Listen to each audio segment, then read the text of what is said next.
This is Daily Armenia, CivilNet's daily news digest. Here's what you need to know today.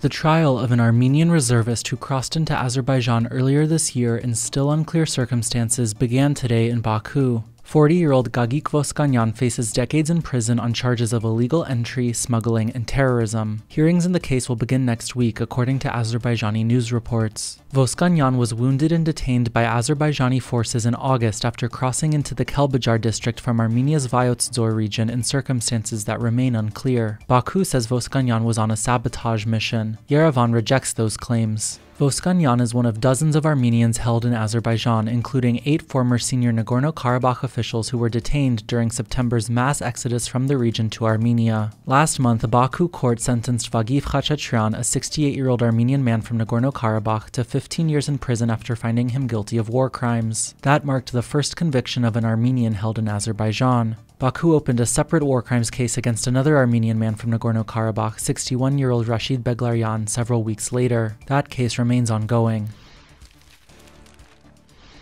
Armenia has again raised the issue of Russia's alleged failure to deliver weapons that Yerevan paid for in advance, the latest sign of worsening ties between the two countries. Russia has not delivered any of the prepaid arms, Armenian Deputy Defense Minister Haratia Sargsyan told reporters today, but added there is always hope. Armenian Prime Minister Nikol Pashinyan made headlines last year when he claimed Armenia had bought hundreds of millions of dollars of weapons from an unnamed allied country widely understood to be Russia that were never delivered. Pashinyan again raised the issue at a question-and-answer session with the public broadcast on live television last month, floating a proposal to reduce Yerevan's debt to Moscow as a possible solution. The Kremlin has not commented publicly on the matter. Armenia's relations with Russia, its traditional arms supplier and security guarantor, have worsened sharply in recent months, with anger and frustration mounting in Yerevan over Moscow's unwillingness or inability to come to Armenia's defense in line with its treaty obligations.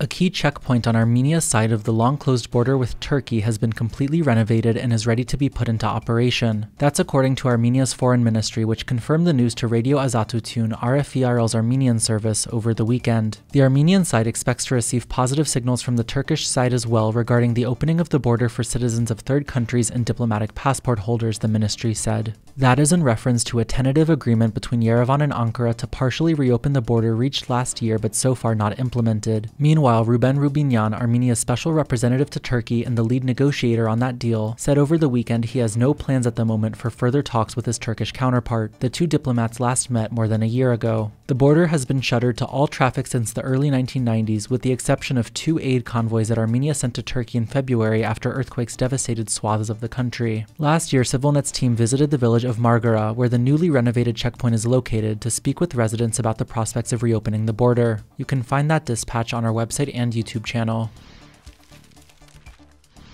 In other news, Armenia successfully launched its first domestically made satellite into space last Friday, a development hailed by the country's government as very remarkable and heartening. The launch of the Hayasat-1 satellite was the result of collaboration between the Armenian Center for Scientific Innovation and Education and the Yerevan-based Bazumk Space Research Laboratory, with government support. Our full video report is up now on civilnet.am.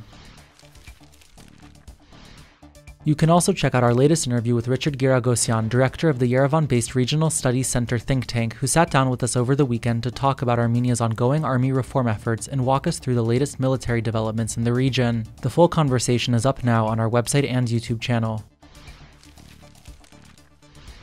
You can also take a look at the latest episode of CivilNet's weekly Business Digest. This week, we break down the latest developments around the pileup of hundreds of Armenian trucks at a key border crossing between Georgia and Russia, what happened, why, and what comes next. The full broadcast is up now on our website and YouTube channel. And finally, the CivilNet number of the day is 5,752. That's the length in meters of the wings of Datev in Armenia's Syunik region, the world's longest non-stop double-track cable car. At this year's World Travel Awards earlier this month, the wings of Datev was named the world's leading cable car attraction for the second consecutive year. And as always, please follow CivilNet for the latest news and independent reporting from our contributors on the ground here in Armenia.